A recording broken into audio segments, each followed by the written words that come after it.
Midnight music.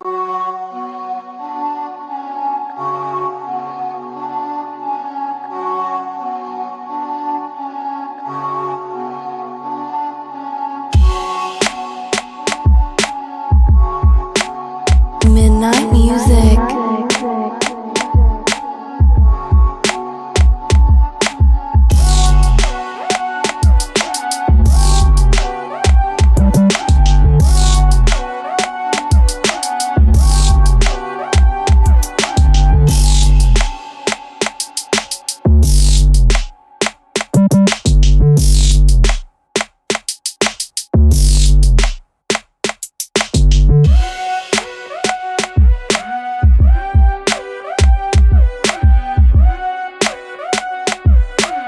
Midnight music.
Midnight music. Midnight music.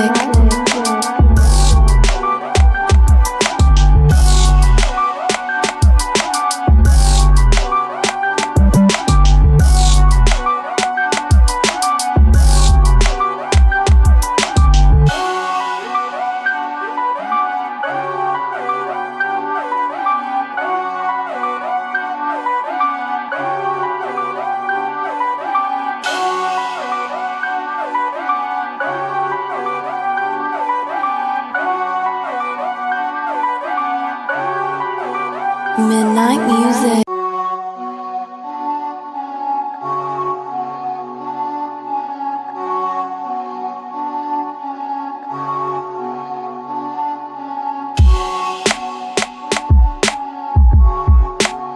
Midnight music.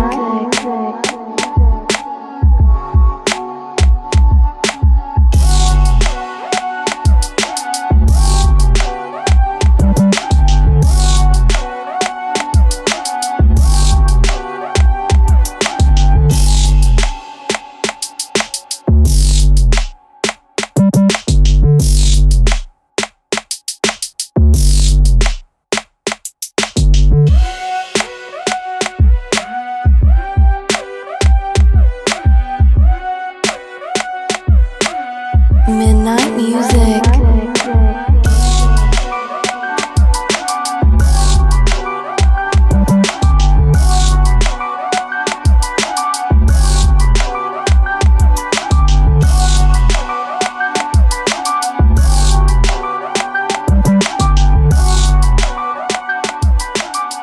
Origins is my favorite, Mm-hmm. but I think Odyssey is the best one. There's so many. I mean, you know, the Ezio ones are also great. Like Brotherhood was awesome, Revelations was awesome, Assassin's Creed 2 is also awesome. Yeah. I just beat the newest one in Baghdad, Mirage. Mirage. Like a week or two ago. People lauded Mirage as like, oh, it's just bare bones back to basic Assassin's Creed. It's exactly what it is, but you can tell it was supposed to be Bigger. an add-on DLC. Yeah. That they just expanded a little further and made it a full game. Like it is, don't get me wrong, it's shorter. It's about 30 hours, which is great. Yeah.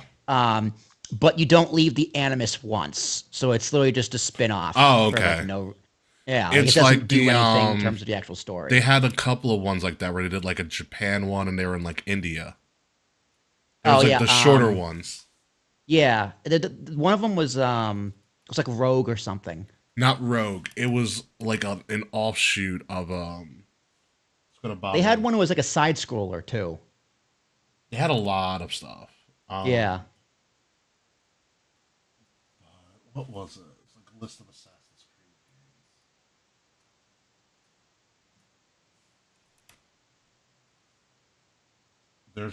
Jesus. There's so many of them. I'll tell you in a second.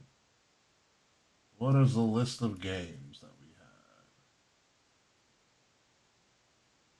2, 3, Brotherhood Revelations, Black Flag, Road Unity, Syndicate, Origins, Odyssey, Valhalla. They were spin-off games. So like it was like I think it was called Chronicles. Yes, that's what Assassin's The Creed Chronicles Chronicles. You're series. right. There Yep. was it was in Japan. It was China, India, and Russia. Then they had like side I never played scrollers like those. Rebellion and Yeah. I never played those either. Project Legacy was a browser game. Assassin's Creed Bloodlines was a PlayStation was a PSP game. Oof. Yeah. All right. All right. RIPSP. Yeah, right. Xbox just said Xbox revealed they're coming out with a handheld. Handheld. Yeah. Yeah, they got a hand that's coming out in a year or two. Mm-hmm. Yeah, I think Xbox is starting to feel the heat. And also people are concerned they're going to stop making consoles. They had that move. They had that ad where it's like everything's an Xbox. They've been concerned about that for years. It's not that they're going to stop making consoles. They're just putting their shit everywhere.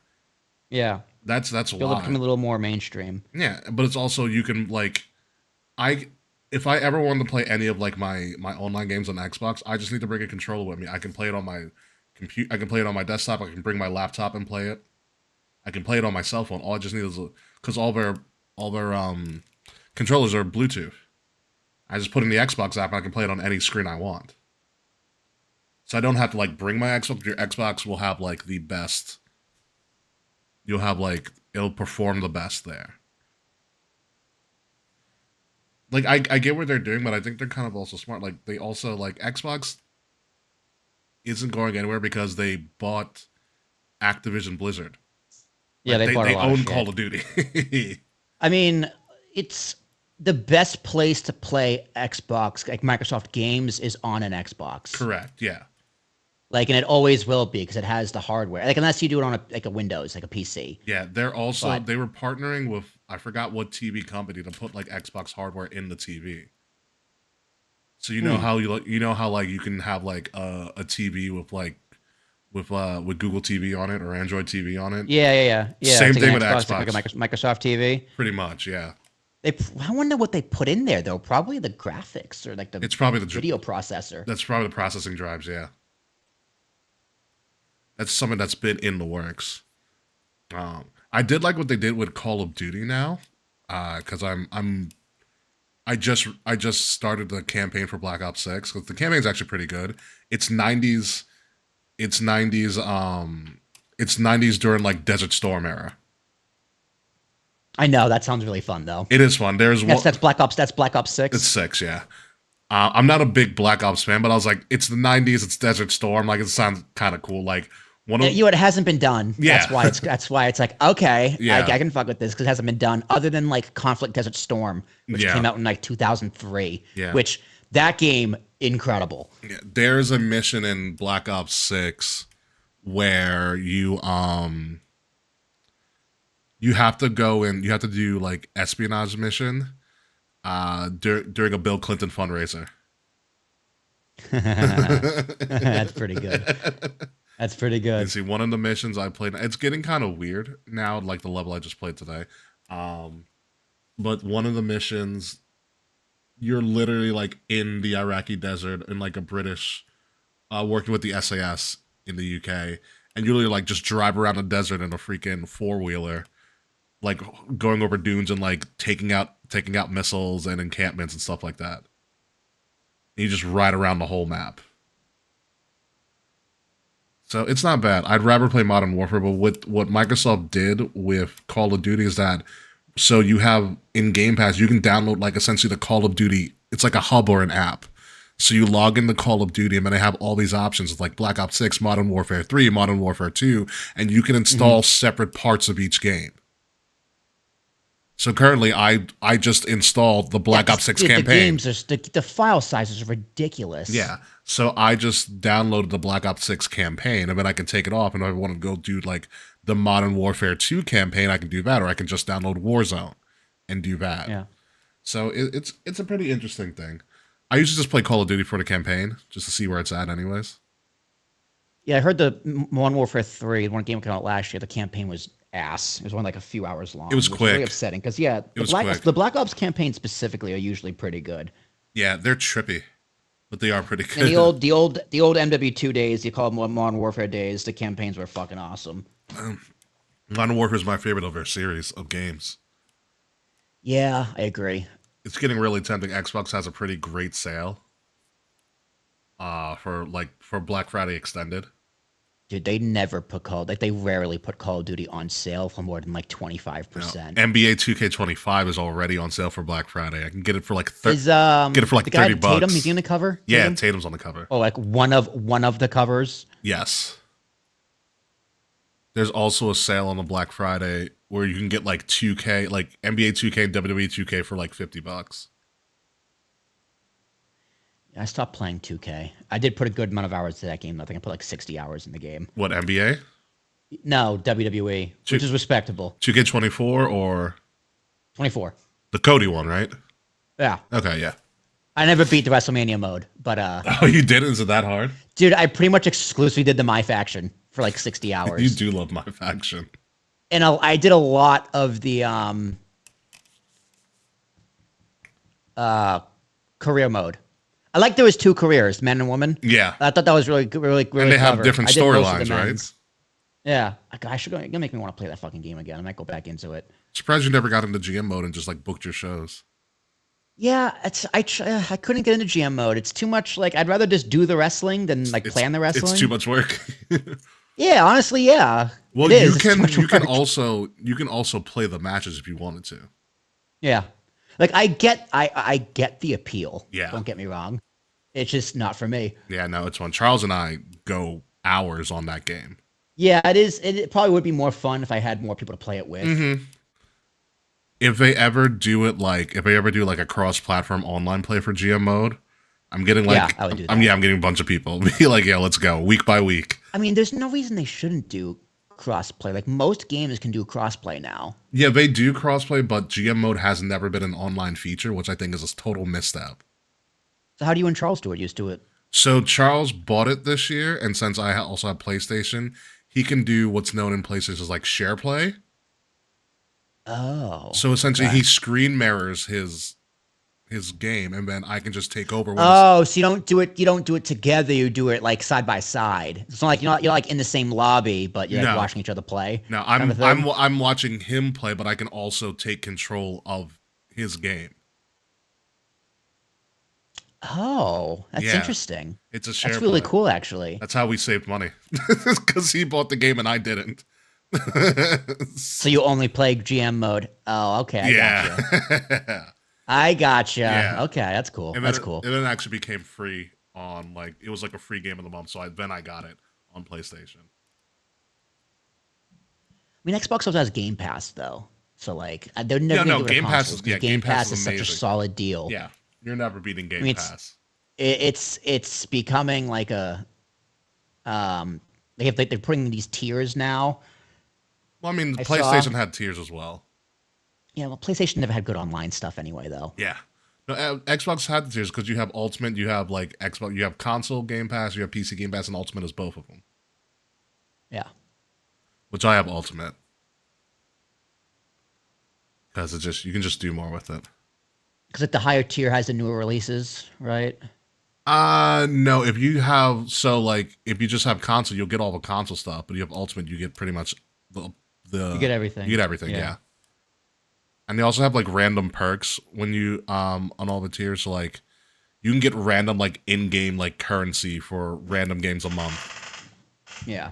Yeah. So I'm trying to think like what my game of the year is. For the this Game year. Awards nomination just came out. I don't like it. Like what I'm thinking though is it's like, have I bought any new games this year? I don't think, other than WWE 2K, I don't think I've bought any I don't games think I that have. released this year. No, I Um, haven't. I haven't bought a new game in a minute. Oh wait, yes I I did. I played bought a. college football. What the fuck am I talking about? I mean, I totally forgot that game existed. Like, I've been buying games, just not games that came out this year. I played a lot of Ghost of Tsushima. That was awesome. Charles, I think is on a. I don't know if he's on a Ghost of Tsushima. I think Charles is on a Ghost of Tsushima. On a little bit of a thing right now.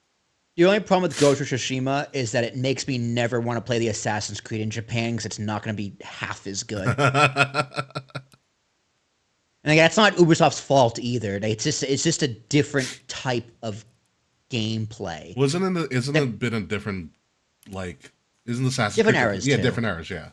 Yeah, like it's still feudal Japan and the Mongols are invading, but just the art style, just the way like the everything's written and the combat it has its own unique feel. Yeah. The Assassin's Creed is going to make it more mainstream because that's Assassin's Creed is mainstream. The combat's going to be a little more mainstream, but like the abilities in Ghost of Tsushima, it was like a light Dark Souls, kind of like a Souls like, very light. And God, I fucking hate Souls games. yeah, I hate Souls games too because I don't want to be an NPC. I want to be the main character. It's- But like, the combat, it's like a Souls like for grade schoolers where it's easier. yeah, that makes sense. What's up, Freds? Because you have to like change your stance a lot. It's like you have stances as a fighter, and depending who you're fighting against, you have to change your stance. Yeah. And you got to switch stances because you're fighting multiple guys at once. Like I have the shield, guy with the long spear or whatever. So, and there's boss fights. The boss fights are difficult. Yeah. Nah, I get that. That reminds me of what was I playing? Jedi Survivor. Yes, I'd probably say the combat is closer to Jedi. I haven't played Jedi Survivor, but I'm assuming the Ghost of Tsushima combat's probably close like Well, that. you 'Cause Jedi Survivor is not necessarily a Souls like. No. Jedi Survivor. It's pretty much it's pretty much Fallen Order but open world. Yeah, I didn't play that one. Fallen either, Order is great. but Fallen Order is great. I know I have them. I think I have both of them. I have to finish Jedi Survivor, but the way they do it is that you earn all of your Jedi powers in Jedi Fallen Order. Oh no, I have Fallen Order. I think they got that for free, Yeah. maybe. But in Or it Jedi was like in $2 and I Jedi bought Survivor, it. you learn all the different stances. So like your lightsaber can change based on like there's a power stance which is like Kylo Ren's like style. Yeah, You can dual wield. I mean that's Yeah. cool. That's cool. Every And like Star Wars has that lore where like different color lightsabers mean you're good at different things. or the way the lightsaber emits the kyber crystal. Yeah, Also, that in pretty much in Jedi Survivor, that dictates how you how you wield your lightsaber. Like Kylo Ren is more of a power striker. He's not really finesse. yeah, he's just aggression. He's and anger. aggression and anger. Yeah, exactly. Like Luke is a little more finesse. Exactly. Like a single wield. Yeah. You can dual wield. You can split them in half like Ahsoka. So, it's pretty crazy. Speaking of which, what is it? The hell is that Star Wars show that's coming out? Skeleton Crew is coming out in a couple weeks. Yeah. What is Skeleton? I've heard of it. It's like if you watch the trailer, it's like Jude Law plays babysitter. Oh, Jesus. That's what it looks like to me. Like I'm gonna watch it because of Star Wars. And I want to see where the fuck this is gonna go. But Where does it take place I in the timeline? will tell you because I wrote this down. I have a running. I know people shat all over the Acolyte. They shouldn't have because there was going to be a great season 2 and they ruined it. You could have got they could have got Plagueis and they fucking destroyed it. Skeleton Crew is in the New Republic area, so essentially the Mandoverse. So Mandoverse. Okay. yeah, Mandalorian, Boba Fett, Ahsoka, Skeleton Crew is all in that same era. So the stuff everyone likes. Mm-hmm. They're getting a movie, right? Mando and Grogu. Yes, and apparently there's a new trilogy that's going to happen. Not surrounding the fucking Skywalkers. I think fucking Yeah, God. new trilogy. Yeah, but Rey's gonna be in it though. I believe she is going to be in it. They fly now. Yep, they fly now. God. I will say, I met John Boyega at Comic-Con. Great guy. Oh, I bet. Yeah, I bet. really, He doesn't deserve the shit he gets online for being in Star Wars. absolutely not. Absolutely not. The actors don't deserve it because I mean, what are they gonna do? Wait, what's this guy gonna go? No, this they fly now line of stoop doesn't make sense. I'm not doing it. By no, you gotta do what's written for you. Yeah, Like it's not your fault. The writing's terrible. yeah.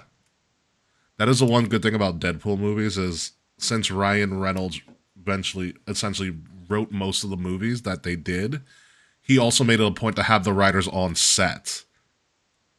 Because a lot of times the writers aren't on set for movies. The writers should always be on set. Like, hey, is this what you wanted? Like, not what you wanted, but like, is this what you envisioned when you wrote it down? Yeah, because then they can punch it up on the fly. Yeah. Like, boom, Yeah. let's do this. No, writers should definitely be on set most of the time. So it works out. You didn't see Deadpool and Wolverine yet, did you? No, I haven't seen. I still have seen Deadpool 2.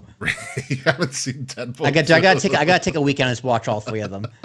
Because they're all out now. Did you know me in superhero movies? I'm the worst with it. Yeah, but I mean, you saw Deadpool 1. It's the same thing the whole time. Yeah, Deadpool 1 was awesome. I loved it. It follows the same thing. Just Deadpool, Deadpool 3 kind of it's in the MCU, so you get a lot of Marvel.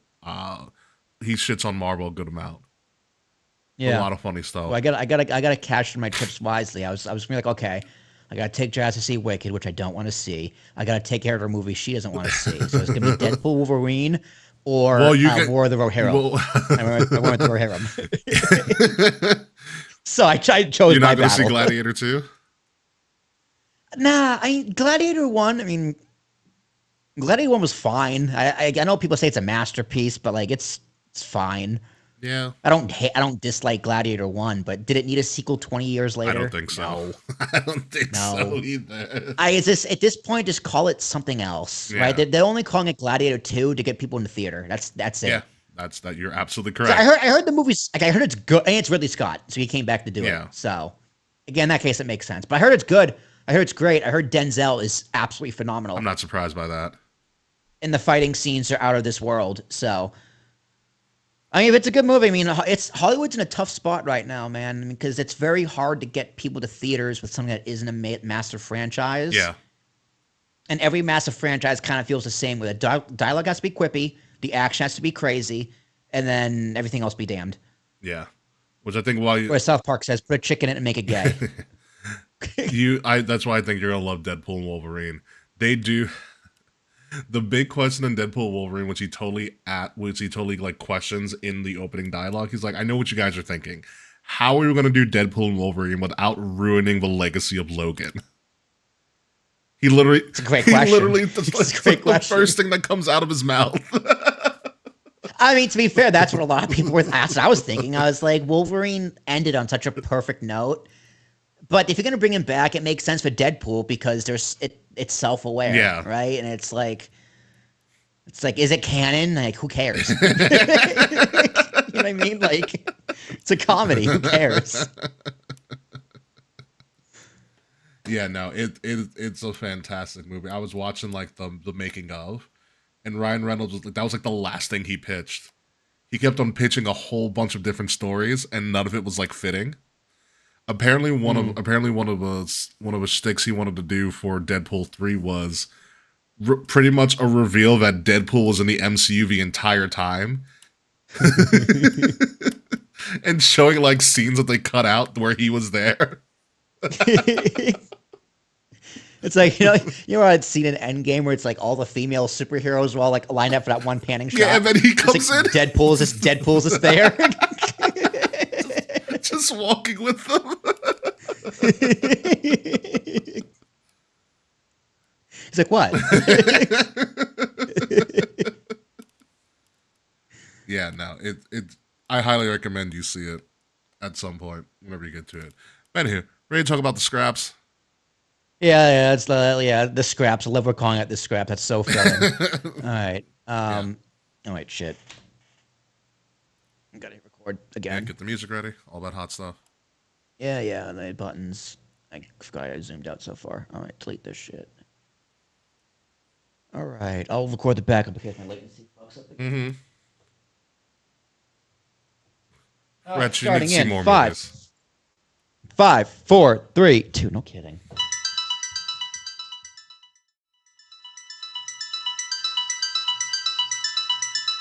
Midnight music.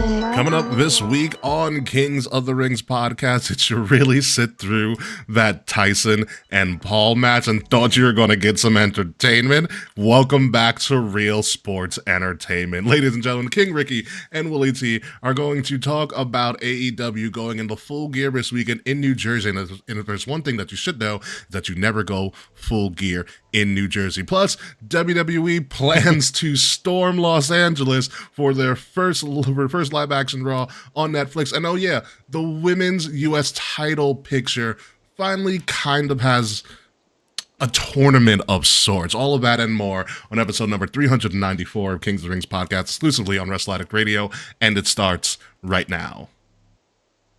Yeah, the best part of the fight was Tyson's ass. Those cheeks, man.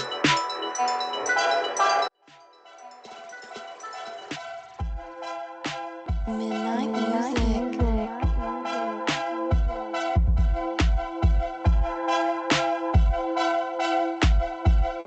Honestly, it was just Mike telling us how that match was going to go. It was just all going to be just all cheeks.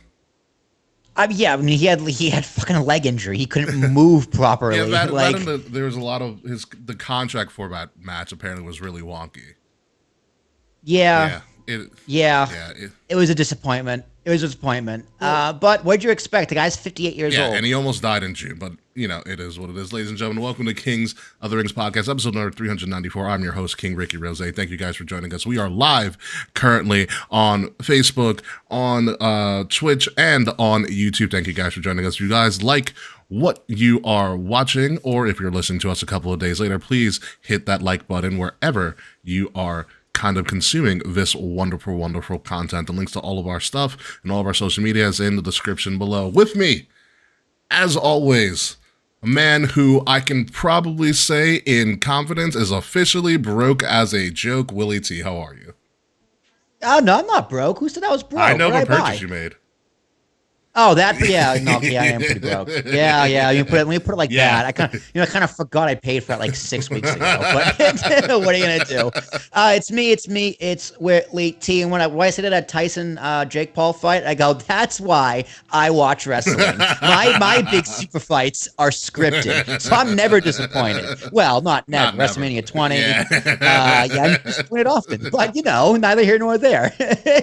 Yeah, dude, it's gonna be. I'm glad we're back. Missing Kate Murphy. Hope their headache feels better. But yeah, broke as a joke. Yeah, yep, that definitely. You know what ticked me off about the whole Netflix thing, and not even the buffering, because I didn't really have that much of a buffering issue, because I hardwired my device because I'm not stupid. But it was number one, the commentary team.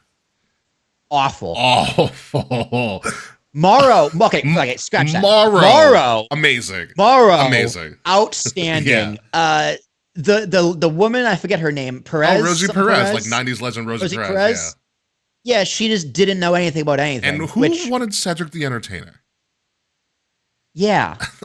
Bizarre. Very bizarre. Very bizarre. And like none of the Buffer brothers were available?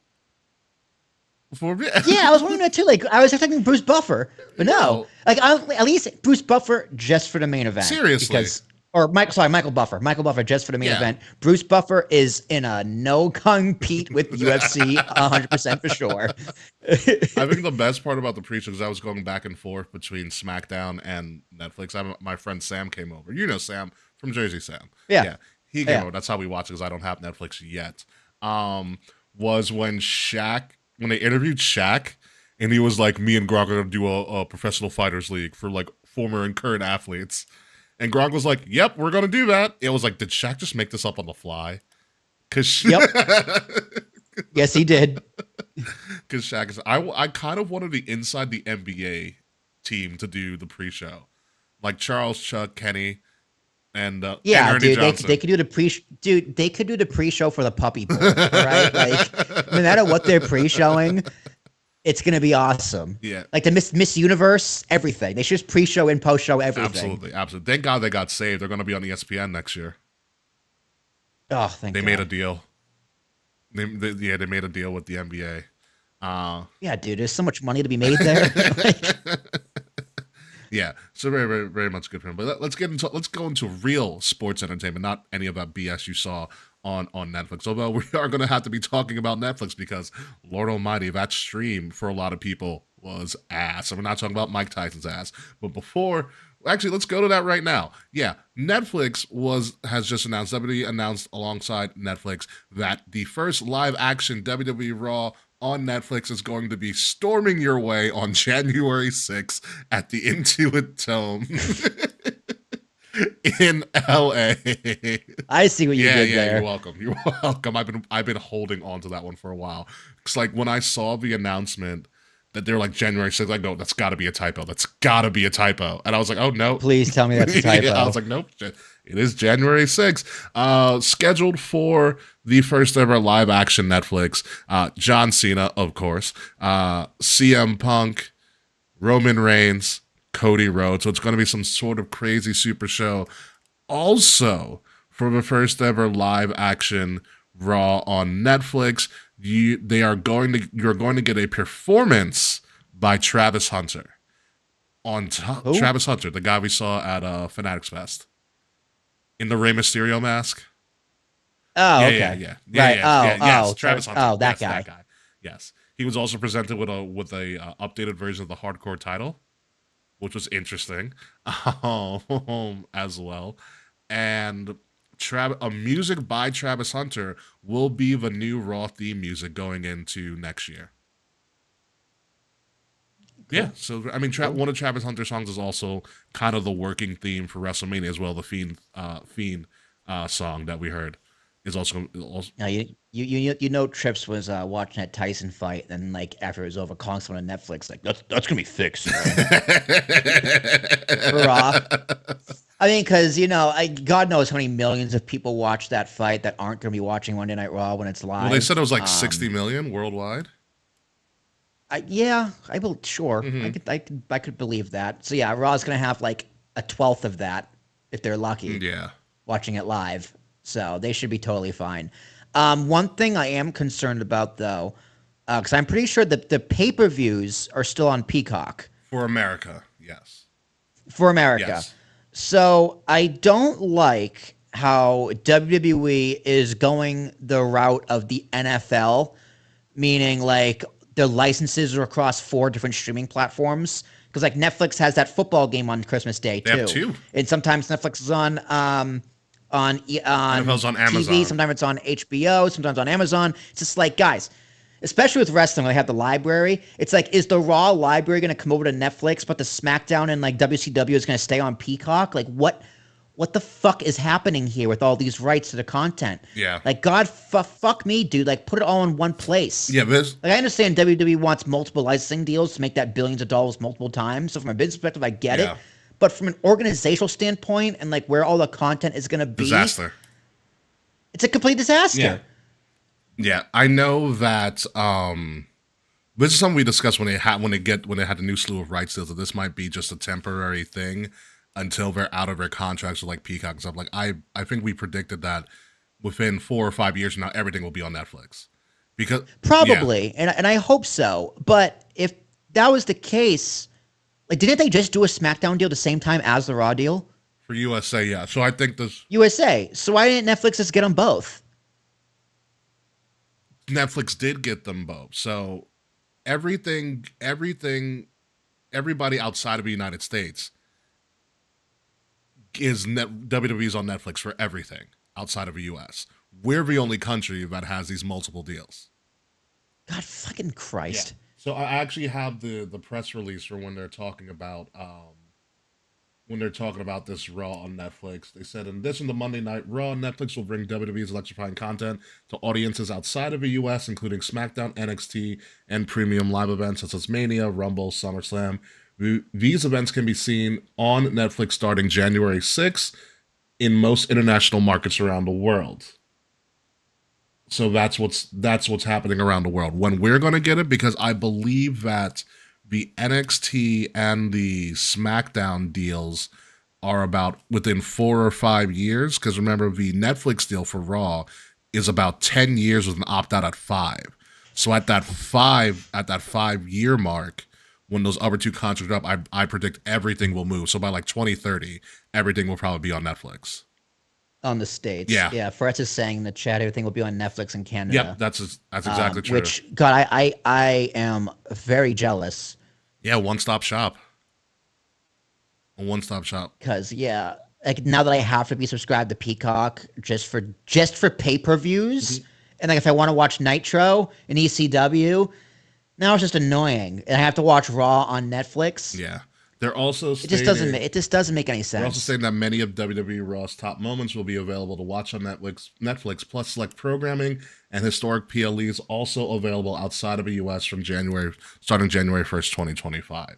So we kind of have the shit end of the stick for a while, and I think one of the only things also holding us back from moving over to Netflix is that WWE still hasn't fulfilled their four primetime specials to NBC Peacock, which we finally got Saturday night's main event. We'll see how it goes. I mean, Netflix has a lot of potential because I mean they're obviously a massive subscription service, but they haven't had a good track record of doing things live. Like they really haven't. Well, they had the fight, they had a Joe Rogan comedy special, and then they had the roast of Tom Brady. Yeah. Maybe a few other things I don't know about. But the roast of Brady and the Rogan special went live with no issues. Probably because not many people watch, not as many people watched them. Yeah. Like with that many people watching that around the world, yeah, that's gonna happen. Yeah. Because it's just the internet can only withstand so much. Yeah. And all of our service. It's not like cable where everything's kind of coming from like your individual house or whatever, your provider. It's all coming from one place as opposed to cable is from multiple. Yeah, it's gonna be interesting to how WWE like feeds this too, because like we've said this before, WWE has all of their stuff. They just essentially just send over the content, and the content kind of just the provider just kind of they sift through it and organize it. Yeah. So hopefully Netflix has a better organizational system for their shows. Like on Peacock, I was trying to watch. Yeah, the Peacock system's kind of messed up because it's all in like seasons and episodes. I'm like, that's not really like how this goes, but okay. Yeah, because it's different because it makes sense with all their other programming. It doesn't make sense with wrestling. Yeah. But also, it got to a point where they skipped an episode. So I was on like my Raw watching. I was on a go home show for Canadian Stampede in 1997, and so that was supposed to be June 30th, 1997.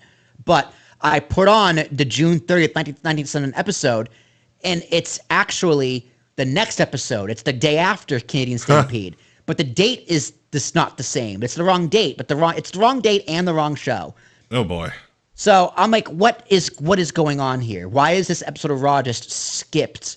It's not on the Pro Network at all. It's nowhere. It might be. It's like the thumbnails are all messed up and the dates are wrong. You know what that might be from? Yeah, it's a mess. Remember when we had that whole episode about how when we discovered that Peacock was reserving the right to like censor some of the content or take stuff away? That's probably what happened. Yeah. Yeah, they took the whole episode away. I know that they've edited out segments, like you're not going to see you're not going to see X-Pac and Blackface when they impersonate the Nation. That's not like that episode will be there, but that segment won't be is there, edited out. Yeah, or like Raw Thursday. A lot of those were taken out or edited down because it was on a different day or whatever. Yeah. So it's a mess. The network was so perfect because it had everything organized perfectly. I miss the network so much every damn day. Yeah. I get it, money talks. The other interesting thing about this as well, some international folks on social media sites have been leaking what the apparent ratings for all the shows on Netflix are going to be. So currently, WWE Raw is going to be rated on Netflix at TV 14. SmackDown, makes sense. SmackDown apparently at TV MA, which is hysterical because it's still going to be like still going to be on network TV here, and then NXT is going to be like TV PG. Yeah, that makes sense. Yeah. So we'll see how it goes. I mean, I expect Raw to be obviously more Raw because they don't have to deal with censors and stuff. It's going to be on Netflix. Yeah. SmackDown will be yet to be determined, but we'll definitely see what happens with that. Also, not to be outshone, and I totally forgot to add this here, but Ring of Honor is doing a special at the Manhattan Center, just in case anybody cared. Final Battle is going to be at the Manhattan Center. Headlined by Chris Jericho, of course, the current ROH champion. Naturally, of course. I just want to put it in there because Ring of Honor. Anywho, moving on, we finally have an idea of what's going on with the Women's United States Championship title scene. It is going to be a tournament. Surprise. When you don't have anything else to do, give them a tournament. So every tournament opening round is a triple threat match, breaking down into a singles match in the semis, and then the finals will be done at Saturday night's main event on Long Island at the Nassau Coliseum, which kind of was like, damn it, now I kind of want to go now to see the first ever champion. The first matchup was already kind of done. Bayley beat Candice LeRae and BFAB, who actually didn't look that bad, so Bayley is advanced to the semis. Your other triple threats are Bianca, Chelsea Green, and Blair Davenport.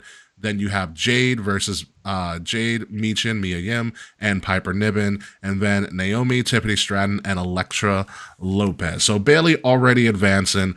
Let's do a quick little bracketology here. Who do you got for this tournament, Will? Probably Bayley.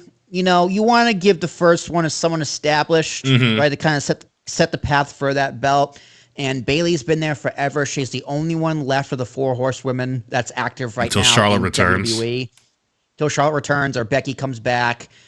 But Bayley has been there forever. She is rarely injured. Locker room leader. So I think she's the right person to kind of give this belt to. But other than that, it could go a few different ways. Who else we got there? Not Candice.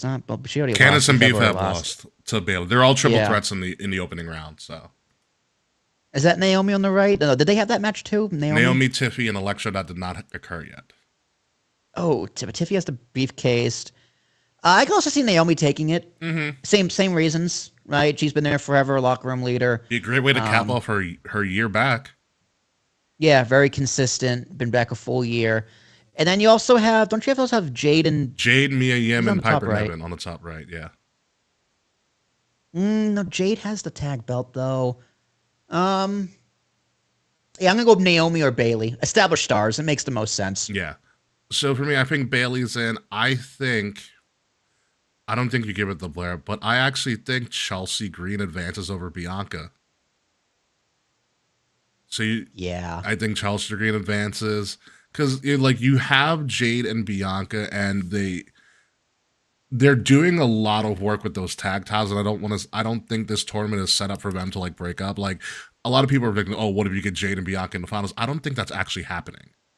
I think it's just teas that they're on different sides of the bracket. So I think Bayley goes to the semi. I think Chelsea Green advances. I think Mia Yim advances as well. Michin and Mia Yim advance. So I don't think Jade and Bianca make it out of the first round. And then that'd be smart because you don't want either of them to take a pin, so they don't have to. It's triple threats. Yeah, it could be something like I see the Jade, Michin, and Piper Niven matches. Like Jade hits one of her finishers because she just developed a new one on Piper Niven. Feat of strength. Mia Yim, pushes Jade out and gets the pin. Something. Chelsea Green winning that belt though would be really. I want Chelsea Green to win so badly. Same thing with Tiffy. Tiffy already has a strap. She's also going to be in War Games. She has the briefcase. Yeah, anyone in War Games. Because when's this finals? Did they announce when the finals Saturday are going to be? Saturday night's main event. So it's 2 weeks afterwards. Yeah. Here's the thing. I wouldn't give. Tiffy can lose and still cash in and win. Yeah, I know you talked about that in the Discord the other day. She could. It's an inaugural title, right? So that's a good reason to do it. That's a reason to do it. I wanted to make history. Yeah. Bam. I like for my final 4, I like Bayley, Chelsea Green, Naomi, and Mia Yim. And then in that finals, Chelsea, ideally, if you want something brand new, Chelsea versus Mia Yim, which I think is a great highlight of 2 women who haven't really been highlighted in one-on-one matches to see what they can do. Yeah, but they're both really good. Yeah. Yeah. Problem with Chelsea Green winning though is that her gimmick is a joke. I'm not saying she is a joke, but her role on TV is being fun and funny and a joke. Yeah. So do you want that to set the tone of your brand new title belt? Do you want people to take this seriously, We want this to be a little more lighthearted and fun, which is Chelsea Green. It depends. That's not a knock No, on it's Chelsea not. Green. It's just not a champion. It's not a championship gimmick. It's one of those things where she is like Chelsea's a heel. She's a lovable heel. Yeah. You know, but I think what she can do if she does win, and I hope she does, especially with all the work she did this year, she can lead into the fact that I'm Canadian that won a U.S. title. Like she can be very, That would be really funny. yeah. She can be very. No, that would work. She could That be would very. work. That would actually really work. She could be like. It That would be like good. the United States of Kevin Owens run, which is a fantastic run, as short as it was. Which is, I am I'm the champion of America. Exactly. Yeah, it was great. Exactly. But he was a more douchebag heel. While she's a more funny, She can still be heel. funny Yeah. heel, but annoying heel. Yeah. Yeah. I think that'd work for her. So, and I like ideally, I think I would love to see Chelsea Green, Mia Yim highlight them. It's Saturday night's main event. It's essentially a one-off show. You know, And they've been feuding for the past few months. Like that works. Vignette when she was looking for Mia Yim in the dumpster. Oh yeah, they called her trash bag Chelsea. Yeah, it was ridiculous. I was watching it at home, and Mom was like, "Will, what the fuck is this?" I'm like, "You don't get it. I'm sorry. You walked it at the wrong time." Mom, let me live. Yeah, I like it. Like, if we're gonna give these women opportunity, give women who have done a lot of work but have never really gotten a championship opportunity, I think Chelsea Green and Mia Yim. I think more realistically, it'll be Naomi versus Chelsea Green. I still go with Chelsea Green. Yeah, winning. I mean, honestly, I think it's gonna be Naomi Bailey or Chelsea Green Piper. I think Piper is gonna go over in that first round. Ooh, Piper's a Yeah. good choice Like, too. I like Mi Chin, but Piper needs something. Understand. She needs a little pep in her step. And that could be something to hold over Chelsea. Like you can break them up exactly. that way too. That too. Like if Piper just walks off this belt and Chelsea's just like, what? Huh? What? Like, it would work. It would. I like where this is going. It has a lot of different possibilities. So we'll see if it goes. It's the women's U.S. title, and I kind of want to go to main event. I kind of want to see the first champion of something. Like I'm very intrigued by it. I don't want to spend the money to go. What's the date? December 14th. I have a holiday party. I'm not going to be. Yeah, my holiday party is the day before. And things like that. But we'll see what happens. Moving on to the reason for the season that we're here. AEW's Full Gear is this Saturday in Newark, New Jersey. Yes, I know. I don't want to go there either. Is going to be at the Rock River, New Jersey Devils play. I was there once for an event. And I wish I wasn't there for it. What was the event I was there for? It was like the first ever co-branded pay-per-view that they did. Like the second time around, it was like what AEW? No, WWE. Remember when they went back and they did like the co-branded they did the pay-per-views together. Like they went from doing separate pay-per-views and then they were like, oh, we're all gonna be together again. It was the one after 34, WrestleMania 34. Was this in like 2017? 2018. 2018? It was after 34 when Nia had won the title. It was like, it was the Shinsuke and AJ when they kicked each other in the nuts. Right. God. Yeah. That feud. Yeah. R.I.P. to that feud, man. Yeah. It was that one. It was a really bad one.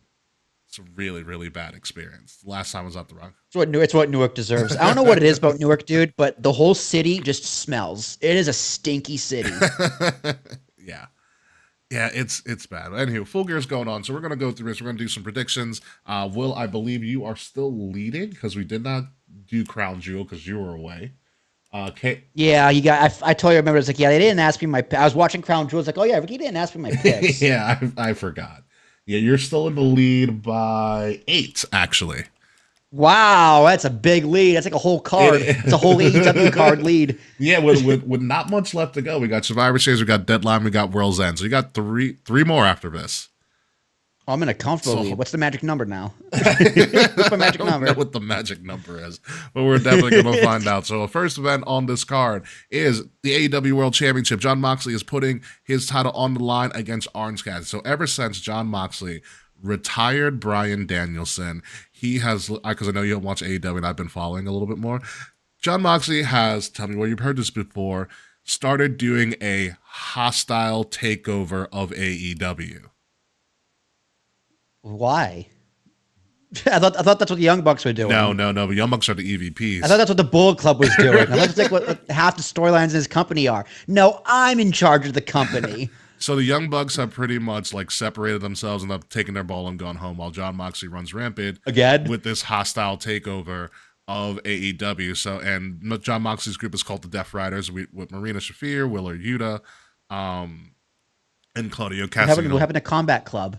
William Regal's in NXT. I know, but I thought they were still the combat club after he left forever. Weren't they the combat club with now Bryan Moxley's Danielson? taken over and now we're the Death Riders. So this is the same. So the only difference between the faction is that Daniel Bryan retired, so he decided to do a whole rebrand. Pretty much.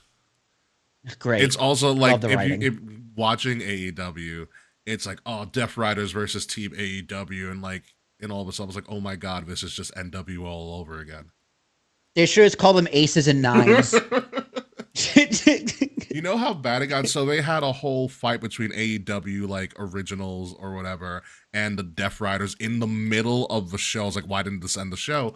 And out of nowhere, Darby Allin descends from the rafters in a pink coat. I go, goodness fucking gracious. You just want to be Sting so badly. A pink coat, though. It's a gay Sting. Imagine if Darby Allin has just played a gay Sting. I'm going to beat you with my bat. Oh my god. All right, Sideberg real quick. Have you been following the rise of like the Kane family?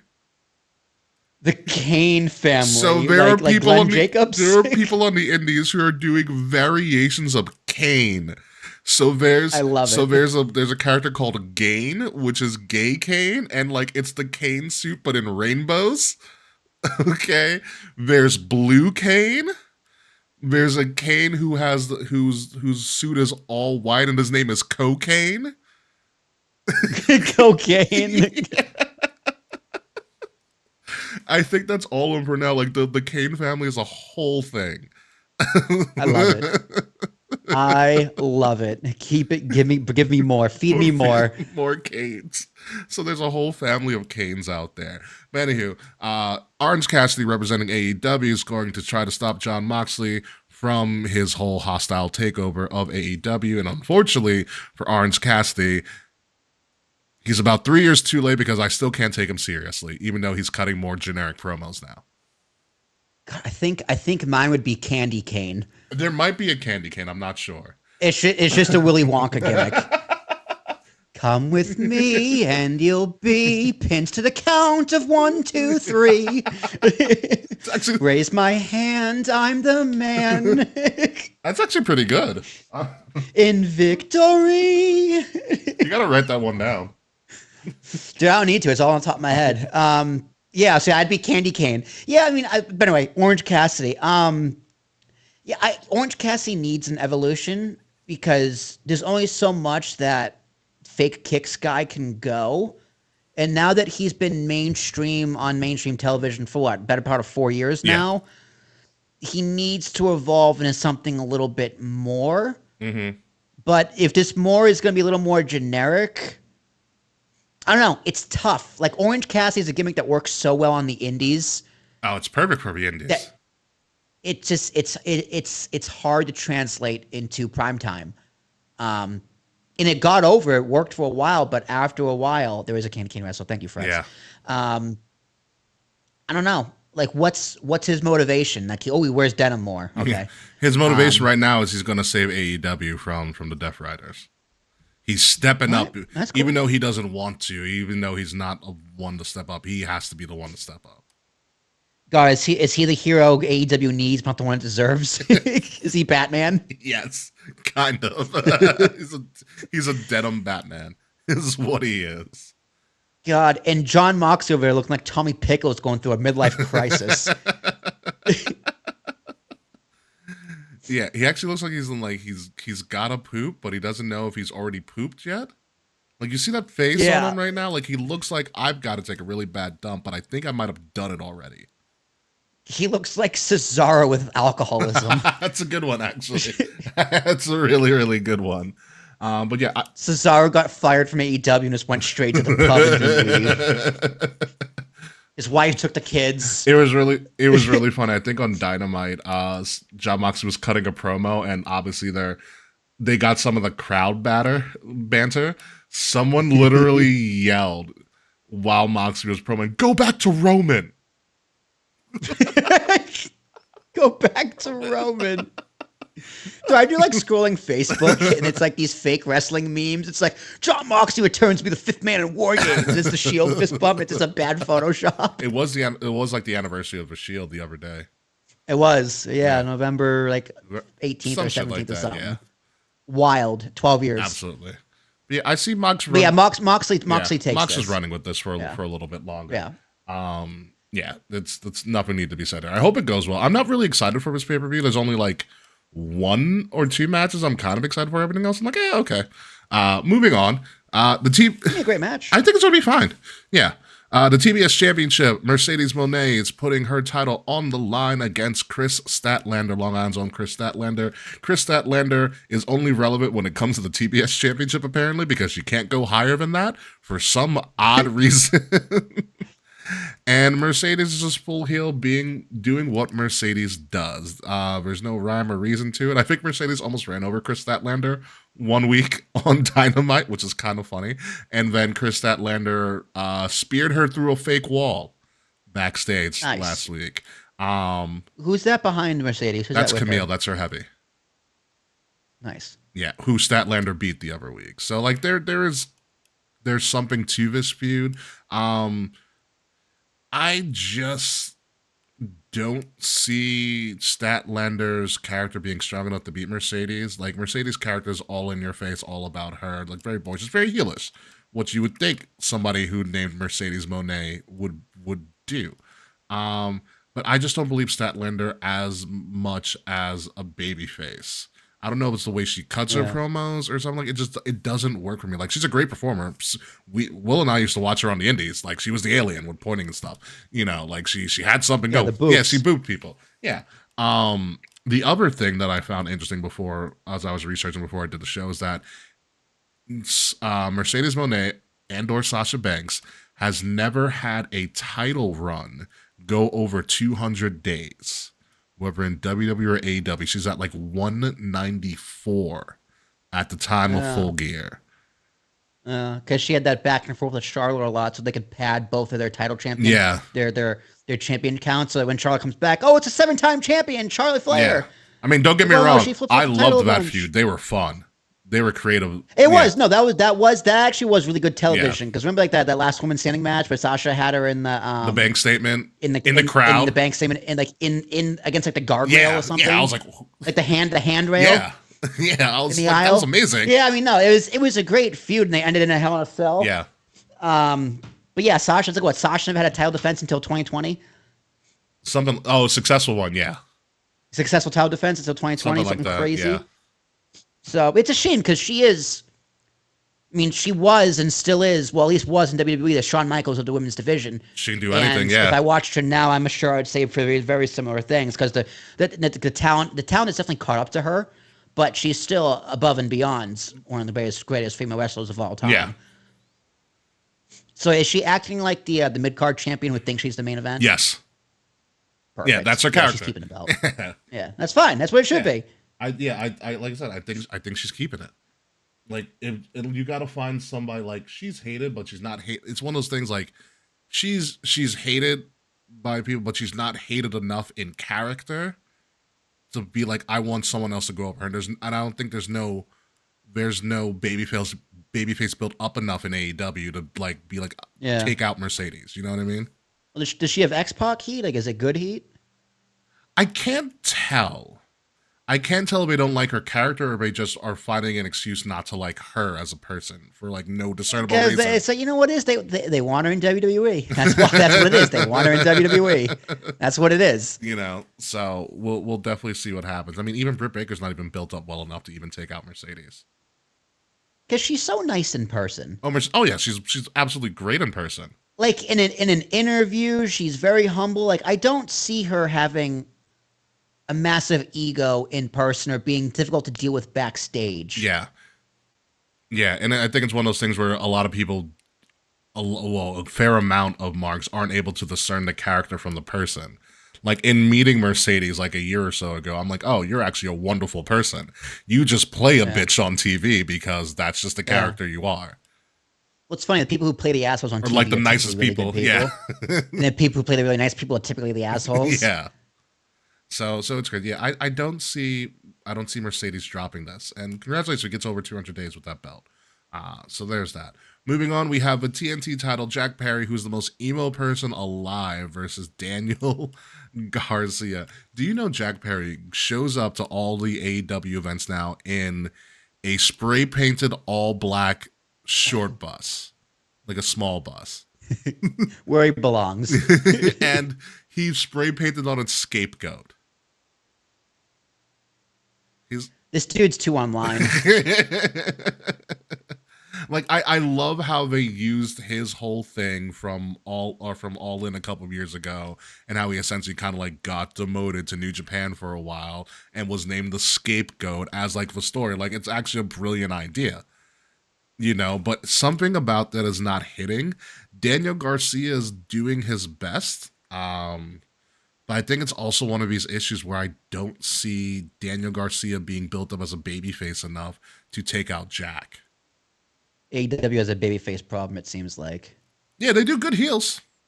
Yeah. Also, Daniel Garcia looks like he used to be an Abercrombie and Fitch like model. You know, like one of those shirtless guys that stand outside. Did you ever watch the Abercrombie documentary on Netflix?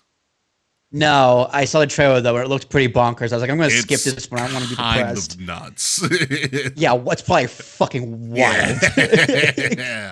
Yeah, that's what he looks like. He looks like he was starring in that movie. Practices were absolutely atrocious. Yeah, that part didn't exist. Pretty much. I liked Jungle Boy. I don't know if I would like this Jack Perry because it is a natural progression. Like he looks like he's actually doing really good work just by this photo. Yeah. But I'm gonna go Garcia on this one. Okay. Yeah, we gotta switch it up a little bit. We might get a new champion. There's only actually 8 matches on this card so far, so we are halfway done right here, Will. And the next match on this card is Hangman Adam Page looking like a psychotic person as ever versus a very happy Jay White, and he's very happy. Very happy to be back. It looks like Jay White is saying you've won a brand new car and like The Price is Right or something like that. God, he looks like Andrew Schultz. Oh, really? A little bit. Andrew, I don't see it. I'll be honest with you, I don't see Andrew Schultz with a beard. This is pretty much a blood feud. Hangman Page kind of left Jay White out to dry. I believe Hangman Page was the reason that Jay White got injured. God, does Hangman have any other kind of feuds other than blood feuds? No. No. I feel like Hangman Page is like in this picture is like really regretting that he signed that 5-year contract. You know, because like this is only like Hangman Page's character is such a weird, like it's an uncomfortable character, like it's supposed to be uncomfortable. But I'm just like, why are you mad at everybody? Like you won the world title twice. Like what is going on? He's like, man, I could be on Netflix. I want to be the hardcore champion, not Travis Scott. Something like that. My thing here is I'm kind of half paying attention to this feud because it kind of really means nothing. It's more of a TV feud than anything. Good point, friend. Watch Dynamite announce like 4 more matches tomorrow. They probably will. But I'm gonna go with Jay White. He's recently back. He needs a quality win. Beating Hangman Page would be a quality win to reestablish Jay White as somebody who's relevant in this AEW scene whatsoever. So I'm gonna go with Jay White. I'm going to go with Hangman. I think Hangman still needs a bounce back after losing the feud with Swerve. Even not as great as the feud as it allegedly was. I didn't watch, but probably feud of the year, if people are being honest. It is. Yeah, I think it was feud of the year. Hangman and Swerve. I mean, without Hangman and Swerve's feud, Swerve doesn't become the number 2 in the PWI. Definitely. You know, so like it did what it needed. He was number 2. Good he for was him. Number 2, yeah. Number 2. Good for him. Yeah, I'm going to go with Hangman. I always liked Hangman. I think, and respect for him being a company man. I know we dig on him for not signing that 5-year deal, but there's something about respecting to the ones who bring you up. Yeah. So No, I get it. No, props to him. If he's happy, Looking at you, Soto. He hasn't even done anything yet. He's just been having meetings. I know no. He declined the $20 million preliminary offer from the Yankees. Oh, the Let's be qualifying real. offer. Yeah, whatever. The qualifying offer. The one that's just for show. Yeah. The one that's just like procedural. Means nothing. Yeah, that's fine. But yeah, Hangman Page Jay White should be interesting. The match that I'm really excited for is, speaking of Swerve, it's Swerve Strickland versus Bobby Lashley in his debut match. Oh, Ooh. yeah. Ooh. Yeah. And we talked about the Hurt Syndicate returning and MVP giving out cards to a bunch of talent. One of the cards they gave it to was Swerve Strickland. Okay, and MVP had gotten Prince Nana's face and was like, you're holding him back with that dumbass dance and all of this stuff. You can be taken more seriously, blah, blah, blah, blah. They've kind of been... Are they heels, Hurt Syndicate? Yes, they are. Okay. There was a big event in New York. I think it was on Long Island. I totally missed it. Where Prince Nana was there and like Shelton and Bobby and MVP were also there. And so they ran the angle at the event and they courted Prince Nana like at the event. That's cool. And things like that.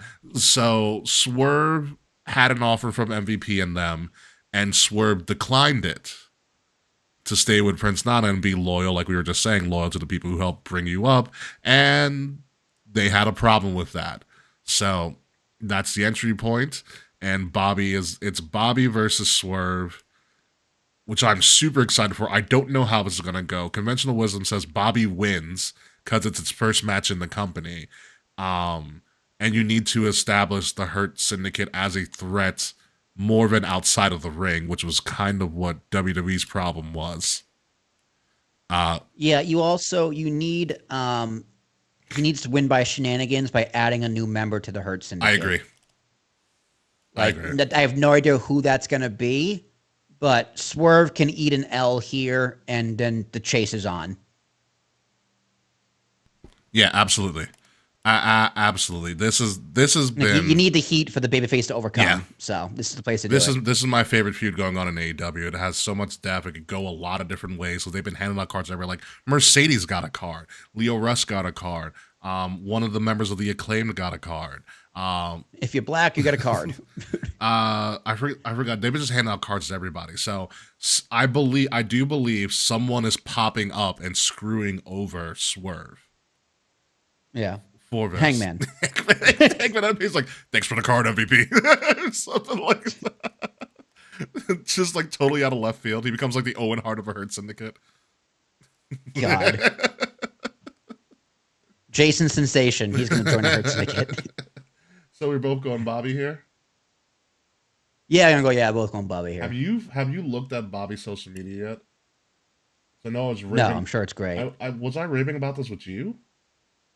No. Oh, so Bobby's whole social media run now is that he's running a series where he goes and finds the best burger in all the towns that he travels to. Oh, no, you did tell me that. Yeah, you told me that, I think, last week. Yeah. Awesome. Yeah, the joy on his face every time he bites Man into loves a burger. burgers. I mean, who doesn't love a That's burger? true. I get it. It's like when Miz was doing that cuisine show, and at first it was Biggie, and then it was Miz. Miz did it in Saudi Arabia. Oh yeah. Biggie, I think did it in Atlanta. It was like a cuisine or something. Interesting. It was part of the pre-show. Weird. Interesting. Okay. Oh, were they like trying local cuisine? Yeah, it's just, it's part of the Saudi Arabia good PR. We're not a crazy country tour.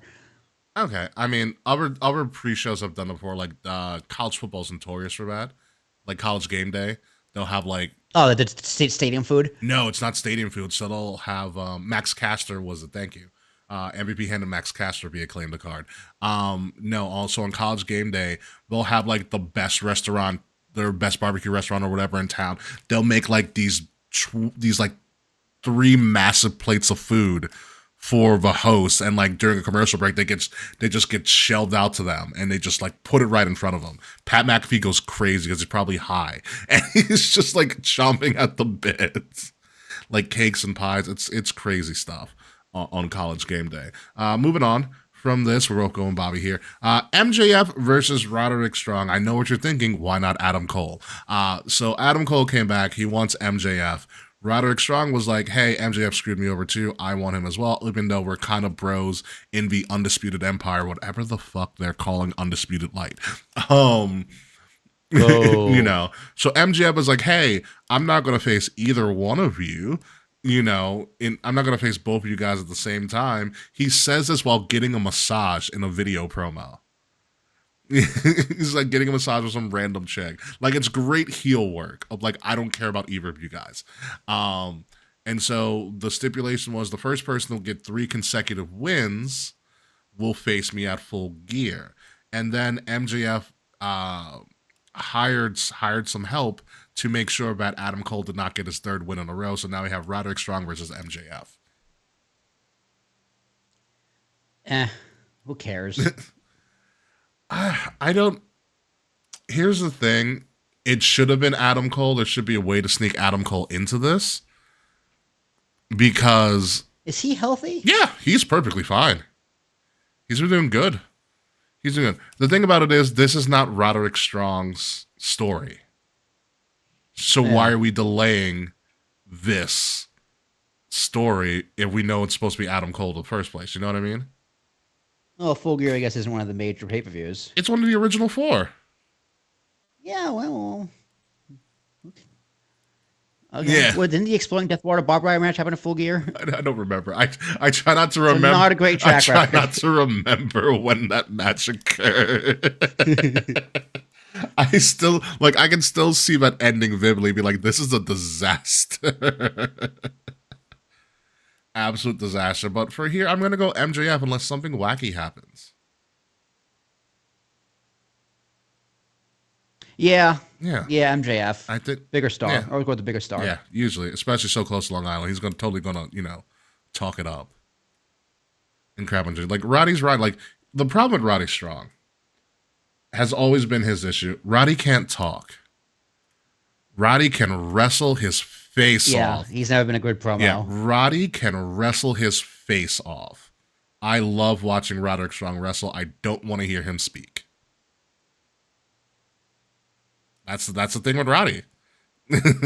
That's why he was so good in the Undisputed Era, because Adam Cole can talk circles around people, and Roddy just so can MJF. yeah, and so that's where Roddy kind of lacks, and I think MJF with this one.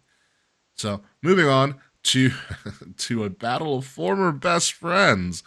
Kyle Fletcher is essentially the reason that Will Ospreay does not have the international title anymore, and Konosuke Takeshita does. Kyle turned on Will Ospreay and joined Don Callis. Kyle Fletcher, also in an act of rebellion, cut all of his hair, so now he looks like every generic kid from the 90s and early 2000s with that buzz cut haircut and that little silver chain. Look at him. Look at him. Who the fuck is Kyle Fletcher? He's someone up and coming that Will Ospreay kind of brought up. They were kind of in, I don't want to say Aussie Open. They were in a faction together on the Indies. Kyle Fletcher brought over. He's going over. Kyle Fletcher's going over. I like what they're doing with Kyle. He's very talented in the ring. He's got more of a character. He's got his heel personas really having him stand out from Will Ospreay, who kind of, in my opinion, is fine, but I don't like to hear Will Ospreay speak. Like, sometimes his promos kind of fall short. Although he had a good promo against Kyle Fletcher the other week. Be that as it may, Kyle Fletcher's going over. You need to develop. You need to make Will Ospreay seem a little bit more sad that he's losing people around him. Granted, they also blew. My friends don't like me. Yeah, exactly. Also, don't forget, they also blew the load on Ospreay and Ricochet because they did it already. So you gotta give something different. And there's also a possibility, going back a little bit, there's also a possibility of Ricochet joining the Hurt Syndicate, which I believe is exactly what the hell he needs. Mm-hmm. Like, I would love Ricochet already wears suits anyway, so it kind of works out. So I like Ricochet joining the Hurt Syndicate. But be that as may, I think Kyle Fletcher, you develop this new star. Will Ospreay's a made man. He's got all this goddamn money. He can do something for Kyle Fletcher. I'm going to go with Kyle. Yeah, same. Yeah. Kyle Fletcher all the way. Yeah, it's his friend. He's a friend, he's a no-name guy on a pay-per-view. Yeah, he's winning. Yeah. Make Will Ospreay a little bit more sad. Last but not least, can you believe we actually finished the whole AEW card, Will? We A did whole it. card because there's only 8 matches. That was fast. The AEW World Tag Team Champions is on the line. The champions Private Party, because it took 5 years for an AEW original team to win the tag titles. Private Party is That's funny. putting their titles on the line against the Kings of the Black Throne, aka House of Black, Brody King and Aleister Black or Malachi Black, versus the Outrunners, which I know you do not know who the Outrunners are. I'll explain to you who they are in 2 seconds. They are a gimmick 80s style tag team. God, they look like they're in the aerobics exercise videos with Richard Simmons. Yes, pretty much. Got it. Nailed it. yeah. They also have 80s style promo and an 80s style look. Also versus the Acclaimed in a fatal 4-way for the tag team championships. This is that Brody King in the back? Yeah, Brody King and Malachi Black for the House of Black or King of Black Throne. Here's my thing. The Acclaimed, I think, are going to break out. I think Max Caster, of all people, is probably going to join the Hurt Syndicate at some point. Yes, Fretz, that's actually a great analogy. The Outrunners are the Mega Powers.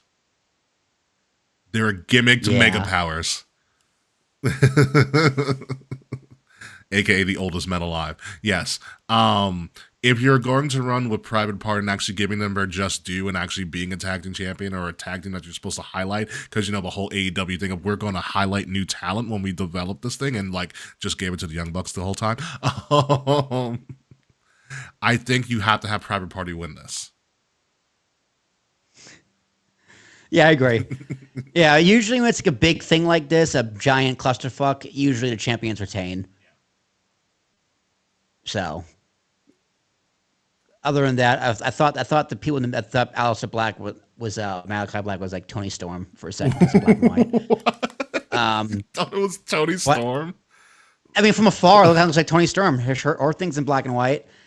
Although I do like the Acclaimed. I do. Fuck it. I'm gonna go with the Acclaimed. Go with the Acclaimed. I think the Acclaimed. Going with the Acclaimed. I think the Acclaimed have. I got 8 points to spare, Ricky. All right, That's true. That's true. You just want to make it close at the end. Yeah, right. At least give me something to fight for. Yeah, I just think the Acclaimed are on their last leg. Or that's how we're doing it for right now. Not like the New Day, which I think the whole New Day being on their last leg is kind of a swerve. Yeah, that whole Kofi and Xavier thing it's a slow burn to something. Yeah, because I am interested. They're coming up on 10 years as the New Day.